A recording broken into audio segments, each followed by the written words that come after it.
ہمارے جو بنیادی عقائد ہیں بار بار بیان ہوئے، توحید، رسالت اور آخرت، انہی کا ذکر بار بار ہے، اور احکامات کی تفاصیل رسالت کے بیان میں آ جاتی ہیں۔ سورہ فاتحہ میں ان تینوں کو بیان کر دیا گیا، تو سورہ فاتحہ اپنی جگہ ہدایت کا ایک مکمل پیکج ہے جس کو یہاں قرآن عظیم کہا گیا۔ لا تمدن عینیک الی ما متعنا بہ ازواجا منہم، اور ہرگز آپ اپنی آنکھیں نہ بڑھائیں ان چیزوں کی طرف جو ہم نے ان میں سے گروہوں کو عطا کی ہیں۔ ولا تحزن علیہم، اور اے نبی صلی اللہ علیہ وسلم آپ ان پر غمگین نہ ہوں۔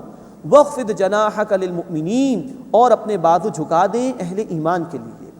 یعنی آپ کو اللہ نے قرآن دیا ہے، اور یہ سورہ فاتحہ قرآن کا ہی حصہ ہے۔ عظیم ترین نعمت اللہ کی یہ قرآن ہے۔ سورہ یونس آیت 58، سب سے بہتر جمع کیے جانے کے قابل یہ قرآن ہے۔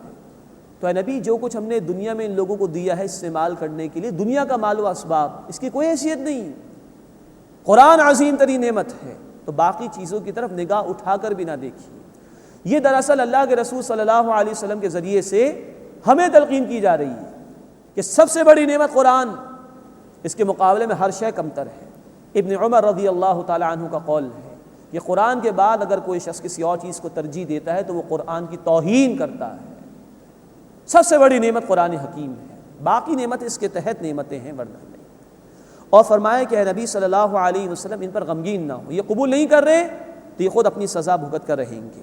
وَاخْفِضْ جَنَاحَكَ لِلْمُؤْمِنِينَ، اور اپنے بازو جھکا دیجئے اہل ایمان کے لیے، اہل ایمان سے جڑ جائیے، ان کے ساتھ شفقت کا معاملہ کیجئے۔ وَقُلْ إِنِّي أَنَا النَّذِيرُ الْمُبِينُ، اور آپ فرما دیجئے بے شک میں واضح طور پر خبردار کرنے والا ہوں۔ كَمَا أَنزَلْنَا عَلَى الْمُقْتَسِمِينَ، جیسے ہم نے تقسیم کرنے والوں پر نازل کیا۔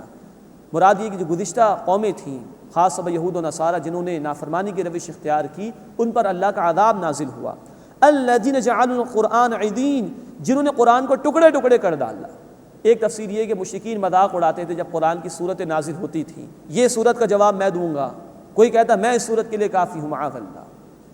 پھر یہود و نصارہ نے بھی اللہ کے رسول صلی اللہ علیہ وسلم کی بشارات کو چھپایا اور اپنی کتاب میں بھی ٹکڑے ٹکڑے کر دیے، ان پر بھی اللہ کا عذاب آیا۔ ہمیں بھی سوچنا چاہیے کہ قرآن ایک مکمل پیکج ہے ہدایت کا اللہ کی طرف سے۔ ہم نے کہیں اس میں تقسیم تو نہیں کر رکھی کہ کچھ باتوں پر عمل ہے کچھ پر نہیں۔ سورہ البقرہ آیت 85 میں الفاظ ہیں، جو قرآن کے بعض احکامات پر عمل کریں بعض پر نہ کریں تو دنیا میں ذلت اور رسوائی اور آخرت میں شدید عذاب ہے۔ اللہ ہمیں پورے قرآن حکیم پر عمل کی توفیق عطا فرمائے۔ فَوَرَبِّكَ لَنَسْأَلَنَّهُمْ أَجْمَعِينَ، پس آپ کے رب کی قسم ہم ان سے ضرور پوچھیں گے، عَمَّا كَانُوا يَعْمَلُونَ، اس کے متعلق جو کچھ کہ وہ کیا کرتے تھے۔ فَاصْدَعْ بِمَا تُؤْمَرُ، اے نبی صلی اللہ علیہ وسلم جو حکم آپ کو دیا گیا اسے صاف صاف بیان کر دیجئے۔ وَأَعْرِضْ عَنِ الْمُشْرِكِينَ، اور مشرکین سے اعراض کیجئے۔ ابتدائی 3 سال مکی دور میں آپ انفرادی طور پر تبلیغ کرتے تھے، پھر حکم آیا اعلانیہ تبلیغ کا۔ اِنَّا كَفَيْنَاكَ الْمُسْتَهْزِئِينَ، بے شک مذاق اڑانے والوں کے خلاف اے نبی صلی اللہ علیہ وسلم ہم آپ کے لیے کافی ہیں۔ الَّذِينَ يَجْعَلُونَ مَعَ اللَّهِ إِلَٰهًا آخَرَ، وہ لوگ کہ جو اللہ کے ساتھ کوئی دوسرا معبود بناتے ہیں، فَسَوْفَ يَعْلَمُونَ، وہ ان قریب جان لیں گے، اس کی سزا ان کو ملے گی۔ وَلَقَدْ نَعْلَمُ أَنَّكَ يَضِيقُ صَدْرُكَ بِمَا يَقُولُونَ، اور اے نبی صلی اللہ علیہ وسلم یقیناً ہم جانتے ہیں کہ جو کچھ وہ کہتے ہیں اس سے آپ کا دل تنگ ہوتا ہے۔ یہ تسلی اللہ کے رسول کی۔ اب اس مخالفت کو برداشت کرنے کے لیے تلقین ہو رہی ہے۔